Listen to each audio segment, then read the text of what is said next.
My goodness. I did not expect this time change thing to be as jarring for my family as it has been. Same. There is an evil spirit running amok in my house right now, and Good its name Lord. is daylight savings time. And it's not even, I mean, it's the baby. Like, we both have babies. I expect it from the baby. The 7-year-old. Come on. I know it's the same with the 9-year-old. And add to the fact that she's also really sick right now and is already staying home from school tomorrow. So I get to juggle that on top of it. Yay. Fun. Our son doesn't have school on the Monday or Tuesday following Halloween because it's a teacher planning day. Hmm. Now, keep in Sounds mind, like they will also be out the entire week of Thanksgiving in a few short weeks. less. Seems like. This country does not encourage both parents to work and have children because, Oof. Oof. Yeah. yeah. And also, I'm almost 40. Daylight savings is messing with me too. I feel like I've done Sounds this almost 40 times familiar. now. I I know. understand. Never get used Every to it. year, Every every year it year. messes with me all day Every long. year. It's not just 1 hour. I feel like it's midnight right now, Josh, and it's not. We're recording an hour earlier than we usually do. I know. I know. But here we Mm, go. Seems like we should here talk we about go. some Christmas movies. We probably should. Let's get to it. Okay, I've got a question. What do a toy train, two career-driven Marines, and two angry dads with grudges have in common? Somehow, believe it or not, they are all key plot points in Christmas on Duty, brand new from Countdown to Christmas at Hallmark this year. And we've got a lot to talk about, Josh. We do, Jennifer, and we will unwrap it all for you on this episode of Do You Watch What I Watch? Sit down and watch, then have a talk with Jennifer and Josh. Well, guys, we are back, and we've got another fun recap and review. So here's what we're going to do. I'm going to lead you on the deep dive. Then in our Gold or Coal segment, we're going to give you the bottom line on whether we think this one is worth the watch. But first things first, Jennifer, give us the plot synopsis just to give us all a high-level look of where we're going. I will. And if you are new to the podcast or you didn't catch it, Josh and I randomly draft names out of a stocking for two episodes a week, two movies a week for the holiday season. So that's how we decide which movies we're going to cover. This one was chosen. Let's go. So Blair and Josh have been bitter rivals ever since they trained together at the basic school in Quantico, where they were both at the top of the class competing to be number one. After graduation, Blair got Josh's dream job, and they haven't spoken since.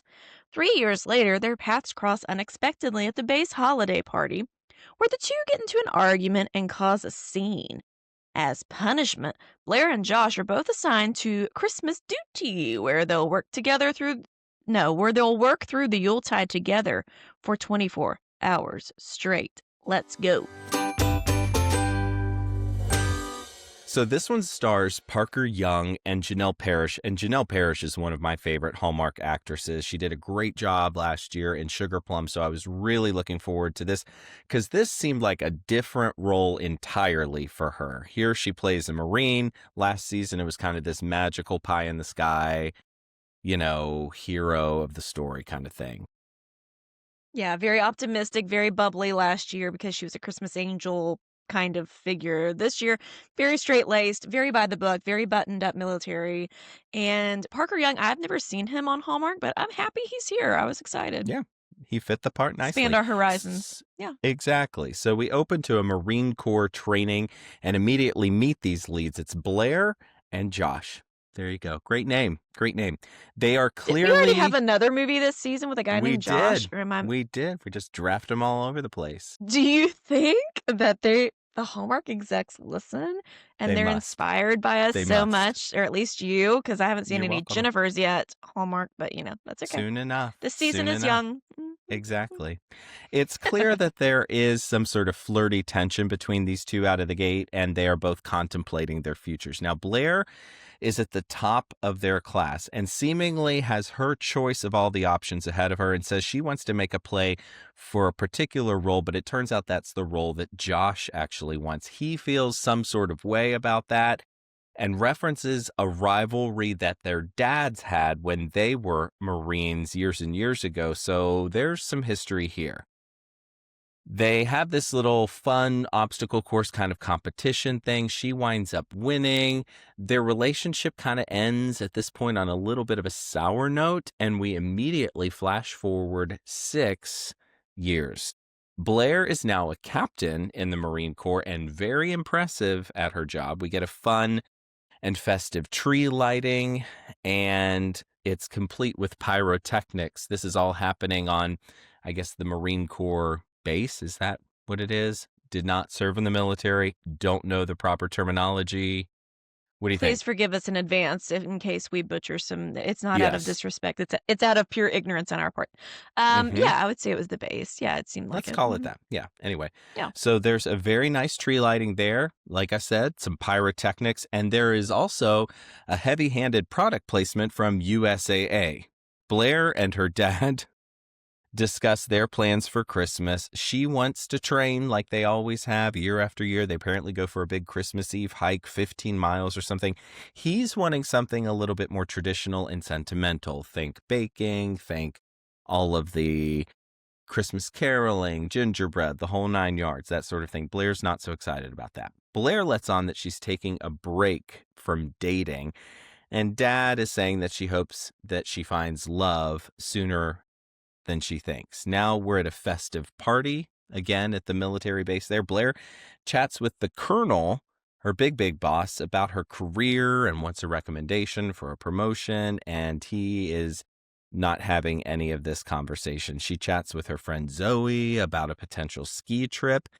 Blair feels compelled, however, to hang out with her dad. It turns out Mom passed away a little bit earlier this year. Again, here we go. Hallmark, the deader the better. What are you thinking about Janel Parrish in this role just a few minutes in, Jennifer? I mean, it's a very different role, like we already stated. So, but I'm here for it. In Janelle, we trust. I think on this podcast. So I'm seated. I know I've seen her range before, so I'm excited. Did you recognize Janelle Parrish or the guy who plays her dad in this movie?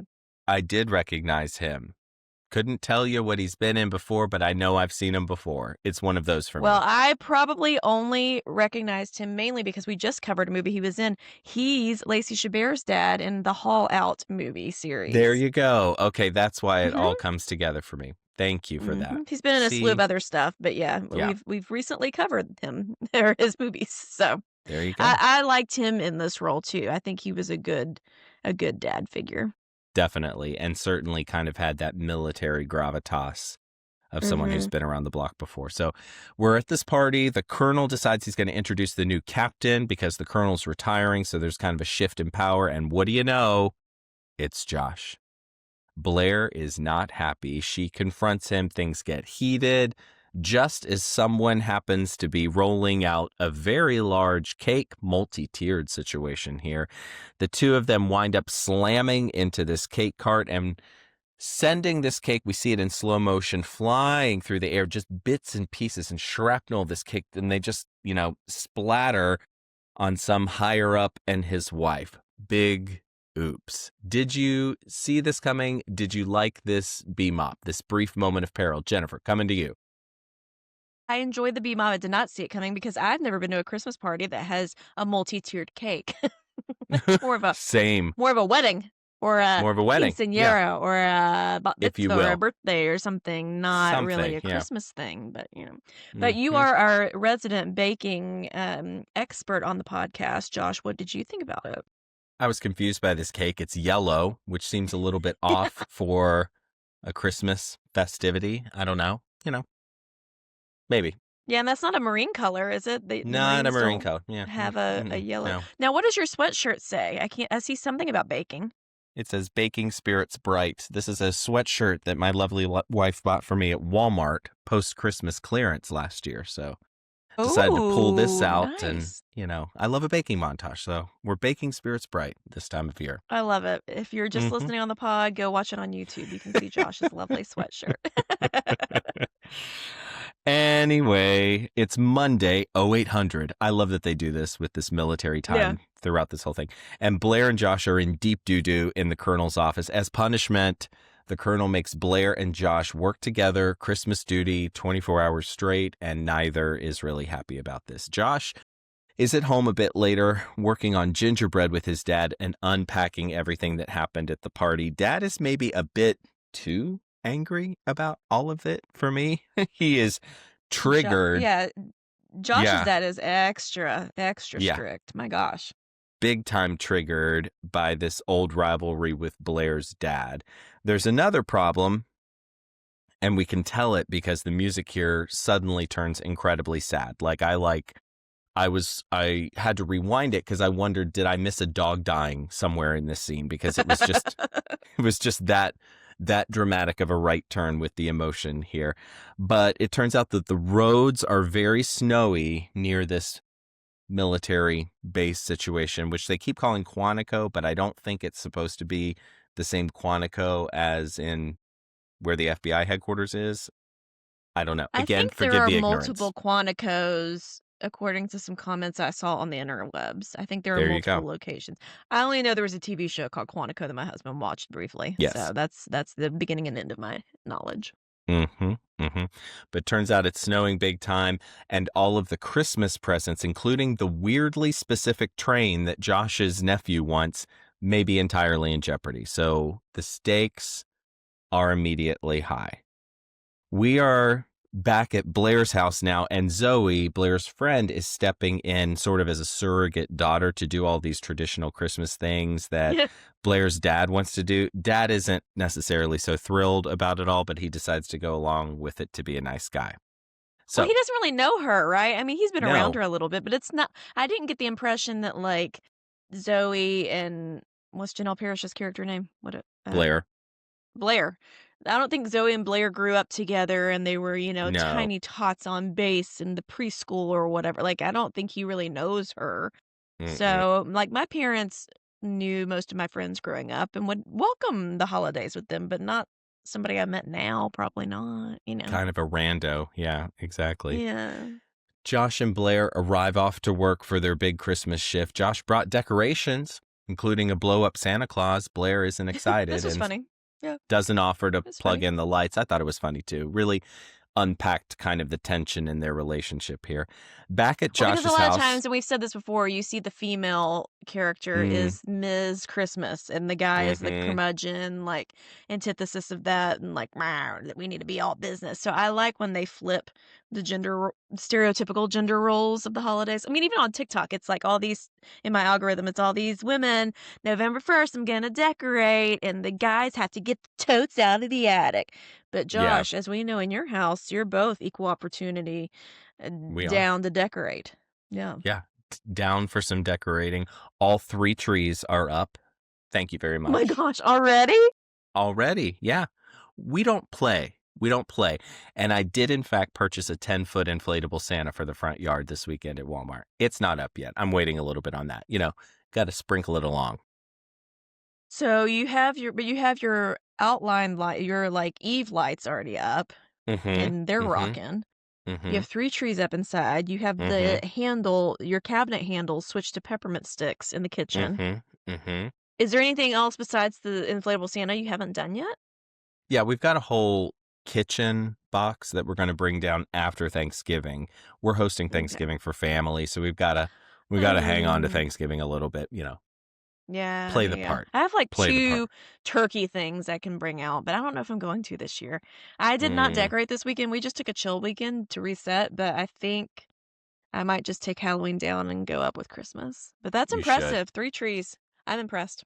Yeah, we really went after it this weekend. I'm really excited about it. So, anywho, we are back at Josh's house, and things for the presents are just getting worse and worse because orders are now getting canceled because of the snow. Now, the stakes are high here, and Josh takes an unauthorized personal call from his sister and hatches a plan. They run into the Colonel, who just happens to be at work on Christmas Eve.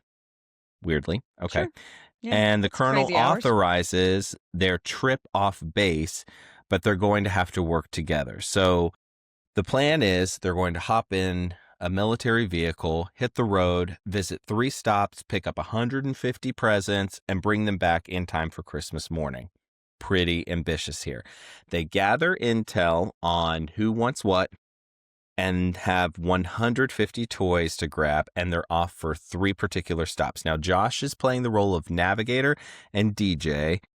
The music, however, is way too festive for Blair out of the gate, and she tells him to turn it off. Instead, they chat about traditions and family. The ice is thawing just a smidgen here. Now, at the first stop, they get 20 minutes, just 20 minutes or so to shop. It is kind of giving supermarket sweep vibes for me in this scene. Josh is having fun with some of the toys. Blair slowly decides to join in on the fun. The last gift, however, is in the stock room, super high up on a pile of flimsy boxes, and Blair hatches an obstacle course plan of attack where she's going to scale some shelving and hang from a light fixture and do a back handspring and land on a jump rope or something like that. And it's a lot. The stunt work here is like nothing I've seen in a Hallmark flick before. It was very Christmas charade from last season in terms of the stunt work here. I thought the exact same thing. I gotta wonder, did Janel Parrish do her own stunts? Because if so, this makes me like her even more. I hope she did. I think she could, but I don't know. We'll have to try to find out. We'll but yeah, at her. A few things. We'll at her on Instagram. Yeah. Janel Parrish, answer our question. Did you do your own stunts? We gotta know. Gotta know. Gotta know. So just real quick, why is everybody on base waiting until the last possible second to get their gifts? Couldn't have. I mean, Black Friday deals are starting now, and it's like the beginning of November. Exactly. So, and I understand, but maybe it's an income thing. I do wish companies did layaway. Do we miss layaway? I never got to be a parent with layaway, but I could use some layaway right now. Listen, I grew up as a benefactor of layaway. Yeah, absolutely. Stand some layaway. So corporations, if you're listening, bring back layaway and don't charge me interest.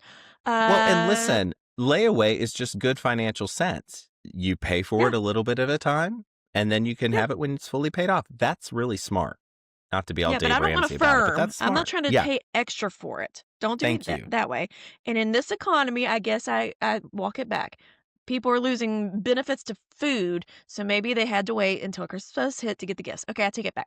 So that was one comment. Comment 2, Donna is the lady that works at this toy store, and they thought she was going to pack all this stuff in bulk and just have it sitting there for them to pick up. And Donna's like, yeah, I hurt my back. Y'all are on your own. You got to source it yourself. And then she was real peeved when they make a mess in the storage room trying to get this Carol singer doll, which is very obvious to me that it's an American Girl doll in a different outfit. Yeah, absolutely. Or at least in my generation doll. If you know, you know. Yeah. Okay.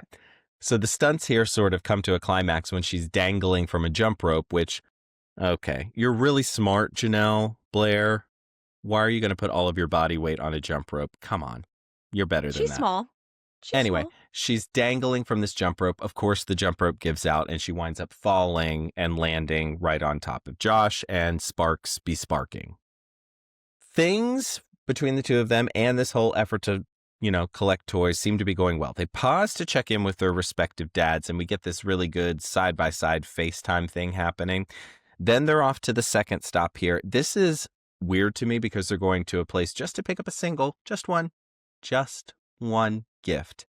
The skateboard, the pink skateboard that's for the Colonel's granddaughter. This time, the shop worker, in what he has termed an eggnog fog, has locked himself out of the store. Now, this toy store is clearly not, in real life, a toy store. This looks like a sad warehouse that was decked out to look like a toy store. This was a very weird scenery choice for me here. I didn't like really it. like And it reminded me, have you ever seen the movie with Arnold Schwarzenegger, Jingle All the Way? Yes. And they're trying to get the doll for his kid. There's a scene where they go to a warehouse and it's a bunch of criminals basically dressed up like elves selling knockoff toys and stuff. And this kind of gave me some of that vibe for some reason. I don't know. I didn't like it. Yeah, well, what at least it's a transpires? skateboard. It's not, Yeah, not anything that can be too nefarious, I guess. But I don't think they would have done this if it hadn't been the Colonel's granddaughter, right? probably not. Yeah. If it was just some Joe Schmo, sorry, kid, you got to wait till after the Gotta luck. holidays. We can't Yeah. get it. Yeah. Well, what transpires here is a really unnecessary and complex, what they call COA, course of action, that involves blueprints, the ventilation duct of the place, and a BMOP, a brief moment of peril, when the line that they use to lower Josh through the ventilation duct into this particular toy store happens to suddenly go really slack. So, except not to worry here, it's all good. He's a little bit dirty, He but just had success. a little soot on his face. Just a little soot. A light glazing of soot. Now, you loved the Christmas charade last year and I went did. on record of saying, quote, "It gave me everything I wanted." Now, end quote. Even though I don't think it ended up on your end of season rankings. Okay. It didn't, yeah, no. Okay. That was, In the that moment, was it was a brief great, yeah. moment of praise. That was another brief moment of praise exactly. from you. I don't regret it. You don't regret it, but do you, as we said, these stunts are reminiscent of that. I kind of would have wanted more of this in that movie because I think we only got one scene like that. Did you enjoy the shenanigans and the hoops? Oh, I did it, or and I'll should tell we you get why. to it later? We'll get to it later, but the believability of it wasn't there for me, right? In Christmas No. Charade, that was the whole point, This was just sort of a hurdle to get the thing they needed to get, and it just felt a little too much for me. But we could talk about it later. Yeah, but Christmas Charade, their rope was candy cane striped. Which and is that's more also believable too to you. much. Gave you everything you wanted. You're never going to let me live that down, are you? No, if you want to hear, I think that was our most contentious episode, at least in recent memory. Go back and listen. Probably so. Yeah, exactly. Go ahead. Continue. Anyway, Blair and Josh are off to the third stop and they're listening to Silent Night. Blair is singing along and we learn that her mom was a vocal coach and had quite a voice. Blair has quite a voice too. We also learn that she got her dad's socks for the season, which Josh definitely thumbs his nose at in a pretty flirty way here. Third stop now, and we're picking up the presents here. This was like remarkably easy breezy. They walk in and the woman's like, "Here you go." We don't even see them gathering the presents at this third stop. The shop owner confuses them as a couple. Whoops. Okay, maybe. There's a lot to load up, but thanks to the amazing volunteers from USAA that happen to be there, of course, they make quick work of it all. There's a problem, though. Problem. The train for Josh's nephew is sold out, but Blair has an idea. And back at Blair's house, her dad is being militant about baking. Zoe calls him out on it, says, "Hey, you got to have a little bit more fun. It's the holidays. Ease up." He's not having it. Blair FaceTimes her dad. It turns out he's a train collector and owns the very nuanced train that Josh's nephew wants and agrees to part with it for the sake of the season. Heart of gold here. But he did not know it was Josh's nephew. He just thought it was some rando kid on base. And that's important to note. I liked that tie-in that he collects trains. I thought that was a cute way to, because it was very much, you could tell when he was listing the item number, it's not something that any regular toy store would have on the shelf. No. This kid has specific requirements. Yeah, it was practically a serial number he wanted. Yeah. We learned Josh moved back and took this job not to sort of stick it to Blair, but to be closer to family. They're trying to get back, but get stuck in their third spot because of a small town parade. This forces them to enjoy some small town Christmas traditions. They unpack their recent romantic history and the lessons they've learned, respectively. The conversation is turning really flirty here, and they unpacked what happened with them years ago. We get a 2-song parade montage. I mean, they really brought in a lot of extras for this one. Lots of waving pageant queens and marching bands and characters in inflatable costumes, the whole 9 yards. Now, weirdly for me, he grabs her and they start just dancing on the sidewalk to music that they're maybe hearing in their own heads. I mean, we hear the music because they've put music under the montage, but nobody else seems to be at all hearing the same music that they are. Was this weird for you too? Maybe it was a marching band, like a real banger of a rendition of some Christmas tunes. I mean, when I was in band and we did parades, we had a little mishmash of, Tennessee Christmas or Tennessee Waltz and things like that. Yeah, I don't know. I didn't, that was random, but I did like that who said it? One of them said, "I wasn't sure what you wanted to be." And I thought that was because they're kind of like trying to determine their Mm-hmm. relationship, having a DTR, a mid-parade DTR, as we As so one often see. does. As Yeah. one does. Exactly. I will say by this point in the movie, I was thinking it was about time to wrap it up, and we had a lot of movie left. A A lot of movie lot of movie left. left. A lot And of I caught movie. myself playing on my phone. Ooh, stay tuned. Stay tuned. Put a pin in that. It's dark now, and the snow is starting to dump. They are off to try to find some fuel for this gigantic military truck they're driving, and they wind up at a rickety mom and pop gas station that's about to close. The attendant, his name is Fred, and he is none other than Ezra, the big winner of Finding Mr. Christmas Season 1. Talk about a surprise. Did you see this coming, Jennifer? No, not at all. I was looking during the parade montage because, like you said, they were like zooming up closely on some people. I thought those would be some Hallmark cameos, maybe, and they, to my knowledge, weren't. So I think I was kind of in the back of my mind looking for a cameo with all these people we were running into, but I did not, in a million years, would not have expected Ezra. He has facial hair now. That threw me for a Yeah. loop for a minute. Yeah, But there he's you go. back. He's working at the gas station now. I guess he sold his veterinary practice from Happy Holidays. Good for him. Good for Good for him. him. Yeah, yeah. He has decided he will give them fuel, access to the diesel that they need, if they'll do him a favor and play Santa and an elf at the American Legion post in town. Sure. This was bizarre to What? me. What is going on? This is I was out at this point. I was like, what are we Yeah. doing? Like, Yeah. now, I do think it's worth mentioning. I don't know if you said it, and if you did, I'm sorry, I missed it. The whole reason they had planned to take the military vehicle, they were going to go south because the storm had already passed that way and the roads were better.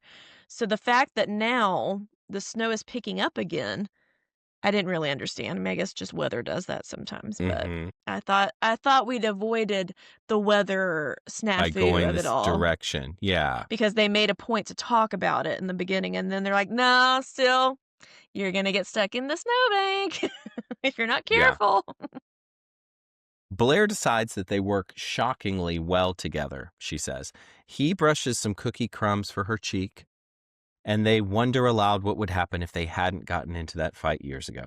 They're back on the roads. They're getting treacherous. Their big truck breaks down. Things get mildly heated because of the stress of it all. And Amanda, Josh's sister, is also a veteran here, Marine veteran, and swoops in to help, which reveals Josh's fatal flaw here. He doesn't like to ask for help and doesn't feel like he's good enough. He's got a lot of things that he should probably unpack with a therapist because of the relationship that he has with his father, but that's maybe, the sequel to this movie. I don't know. We'll see. Does the USAA provide support in mental health, or are they Is more there a of mental health financial help? benefit from USAA? I Who hope knows? so. He could use Yeah. it. Yeah, and it was really, chapping Blair's hide because she was going to try to fix it first, and he insisted he could, and they were wasting Mhm. time while he, tried to be Mr. Fix-It. And then eventually he did listen to his sister, but he never listened to her. And I think the roads weren't the only thing icy on the rest of this ride home, you know what I'm saying? And Amanda is able, however, to talk a little bit of sense into him, and he asks her to help him. She does. She knows what she's talking about. And while he's doing that, she asks him about Blair, and she overhears this whole conversation that they have. And this is the oopsie doodle here, right? Because she hears some things that he says that have her sort of questioning these newly renewed feelings that she's got for this guy and her statement that they quote unquote work well together. They drive back home. It's a little quiet and they're late. They don't make it by Christmas morning. The Colonel is not pleased, and Blair takes all of the blame here because she picked the side road and not the highway, she says. Now, Josh's dad is grumpy about everything because they got in trouble, he thinks solely because of Blair, and Josh calls him on this grudge that he held from years back. Josh, suddenly feeling emboldened by confronting his dad, dons a Santa suit and rushes off to the Colonel's house to make personal deliveries of presents and a little bit of magic happen. He also tells the Colonel it was not Blair's fault, so that fixes the things there. Now, Blair is unpacking her choice to kind of fall on her sword with her dad. She tells him she likes Josh and his easy breezy approach to the holidays. This gets interrupted by a dad brawl. So Josh's dad shows up at Blair's dad's house, and years of angst come to a head here with a very sudden, impromptu snowball fight. Sparked by Blair. Snowball fight. A militant snowball fight sparked by Blair and Josh. There is a montage here of teamwork and laughter, and suddenly these two dads who have been bitter rivals for years and years and years are suddenly the best of friends. They bury the hatchet, so we yada-yada'd that thing pretty darn quickly here, Jennifer. We did, and I have more thoughts on that later, but I did appreciate that the snowball fight is shot like a scene in a war movie. I thought that was funny. Like It when really they're just was. launching these snowballs, it's like they're launching grenades or something. It's very serious, but also very fun. Very serious. Yeah. I mean, we can talk later about if it makes any sense from a story standpoint, but I enjoyed the way that it was shot. I thought it was fun. Yes, agreed here. Josh and Blair also make nice. He says he wants a partnership. He also says they have to work together to save Christmas. And of course, they are off in costume. He's Santa, she's an elf, and they deliver presents. We get a sweet little montage here. They save the day. They wind up smooching. A little bit later, they are having their big Christmas celebration, and Blair sings Silent Night for the two families gathered. Josh challenges her to a romantic rematch, if you will, because of course competition is one of these things in their relationship that's going to sustain them for the long haul, and they want you to know that. And just as they are set to start some sort of race obstacle course that I guess Blair just happens to have in her backyard or something, he stops her and smooches her again, of course, and we fade to black. It's time for gold or coal. Okay, it is time for our Gold or Coal segment. If you're new here, here's what happens. Josh and I each bring 3 gifts to the podcast. If there's more gold this time, it's a hoorah. If there's more coal, it's demoted. And if it's a tie, which happens every now and then, we're just going to call it a Merry Christmas. Josh, I'm coming to you first. Yeah, I'll start with some gold. I did like the 2 leads in this movie. I thought Janel Parrish did a nice job with this role that's different from what I've seen her do previously, and she played this sort of rigid military type pretty well. Like, it was believable for me. And he sort of does this military golden retriever type very well, who obviously realizes through the course of this movie that he has some work to do with his relationship with his dad, and we see him sort of stand up to him at the end. So I did like that for him. The relationship kind of felt believable to me. Not the most believable for me, but I kind of bought it at the end of the day. So I'll give that gold. I didn't think they had chemistry at all, but I will give gold. I liked this plot. I thought this was a fun plot that they got to get the toys back by Christmas morning. More on that later. And I liked that it was a road trip movie. I'm a sucker for a road trip movie.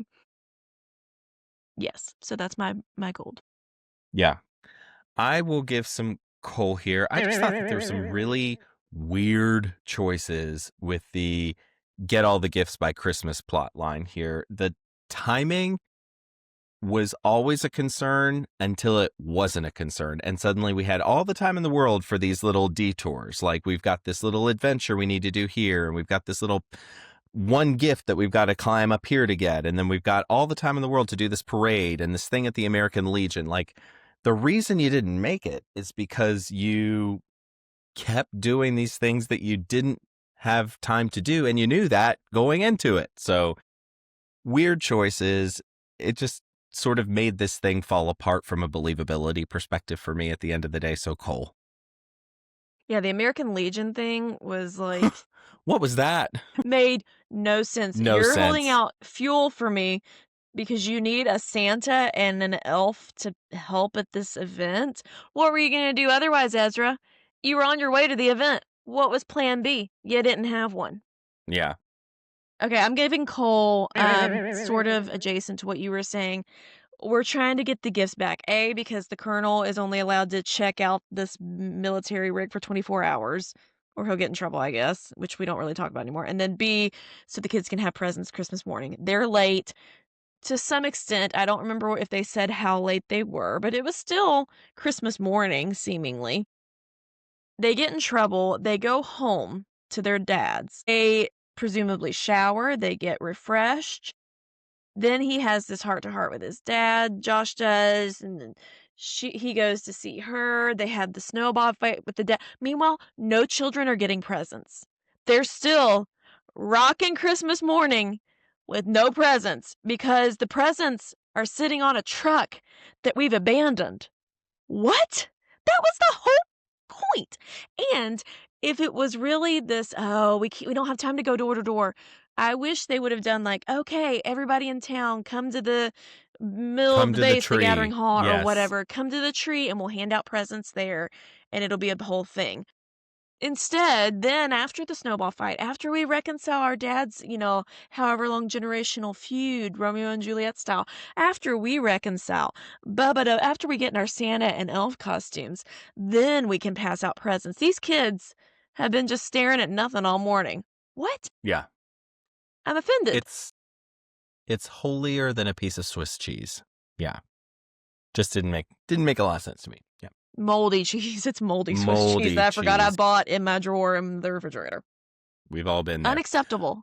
Unacceptable. And I'm fine that they didn't make it on time because a lot of movies would have done that. Like, oh, we made a few just in the nick of time. They didn't do that. But then they just left the presents there? It's not what these characters would have done at the end of the day. No. Yeah. No. Yeah, you're right.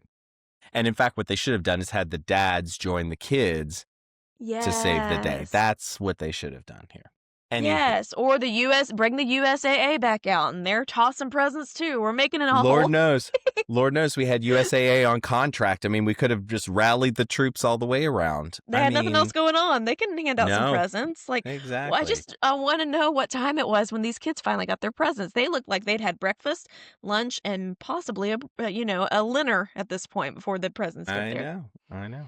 Mm. My last gift will be gold. I did like this dad subplot, and I liked that it sort of had an impact on the two characters, that they each had to kind of work through some things around this old rivalry that their dads had. It added a little bit of humor for me. Did they overplay it a little bit? Maybe, but I did like it at the end of the day because I thought it added another element that we don't often see in these. So I'll give it gold. Yeah. I liked at the end because he did give the nephew the train. He almost didn't when he found out it was the nephew's train, but he did. He gave the kid the train, and then her dad was like showing him how to use it Christmas morning during the singing montage, which was a little awkward, but that's okay.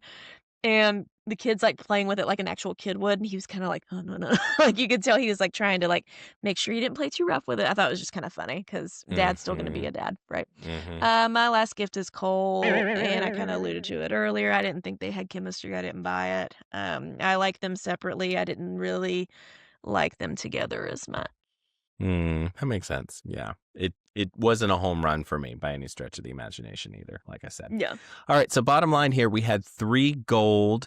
We had 3 coal. So this is a tie for us, which means we call it a meh re-Christmas, just kind of a middle of the road. Not terrible, not awesome, which absolutely feels right to me, Jennifer. You? Agreed. And we put the call out to our listeners to see what y'all thought about it. And Christmas Aficionado says Cole. We had a couple people on TikTok because I'm trying to build up our TikTok audience again. Lord help me. Somebody asked me if it'll be on again. Yes, it will. I'm sure. Yes. And somebody said, Nancy 55 Mary said, I didn't think it was very good with an exclamation mark. So I did see a lot of chatter online. It was a house divided on this one. But the military movies are always hit and miss for me. But I will say I liked this one more than most. Even though I gave it 2 coal. It doesn't sound like it, but I liked it. I won't watch it again. Yeah, it feels like that category for me too. So there you go. Well, what do you think? What would you rate this movie? Did you watch it? Did you like it? Did you hate it? Let us know in the comments below, and be sure to engage with us and connect with us on our social media channels, where we're having a whole lot of fun talking about the season, talking about movies, what we're watching, what we're excited about. All of it is online for you at doyouwatchwhatiwatch.com. That's right. If you're here, we're so glad you're here. If you do us a favor, if you're listening on podcast, give us a 5-star rating and review. I know every podcast says that. I know you're tired of hearing it, but it really does help more ears be exposed to our podcast because Apple likes that kind of thing. Adjacently on YouTube, if you're here and you haven't subscribed yet, what are you waiting for? Because spoiler alert, sometimes Josh drops the videos earlier on YouTube than he does in the podcast platform, so you get early access. Mwahaha. Subscribe, like the videos. If you wanted to leave a nice comment, we wouldn't hate it because usually the comments we get are from random people who don't really follow us and they're not so nice. Or they're Yeah. just confusing. Like this past week, we had your cry count short that I did was very divisive on YouTube. Very Josh. divisive. We had, somebody told you, that we're weak for talking about crying, and somebody else was very emotionally mature that, yes, of course people can cry, and that's not what we were saying at all. It's just a funny bit, guys. It's just a It's funny just bit. a funny bit. Yeah. But we are That's here all right. for emotional intelligence, so more power to you. Feel your feels is what I like to say. Exactly. Special thanks, as always, to our good friend Nick Schwartz for our amazing theme song, and of course, for you to taking the time to listen and watch. We really do appreciate you. That's right. Okay, next time. We were very excited to draft this movie because we love some Jenna Claire Mason, and she stars in this alongside Wes Brown. Here is the plot summary for our Newport Christmas from Hallmark. Ella is, it's long, okay. Ella is a charitable and spirited Newport socialite in 1905 who dreams of using her wealth to start a foundation to help others in town. After learning her father intends for her to become engaged to a man she's never met at the upcoming Christmas Eve ball, Ella goes for a nighttime sail on her schooner to clear her head. Upon seeing a comet shoot across the sky, she wistfully wishes for a different life. Ella is shocked to suddenly find Nick, Wes Brown, a sailor and local Newport historian, aboard her schooner and accuses him of being a stowaway. One thing is for sure, we're going to have much to discuss, but until then, May your days be merry and bright. We'll see you soon.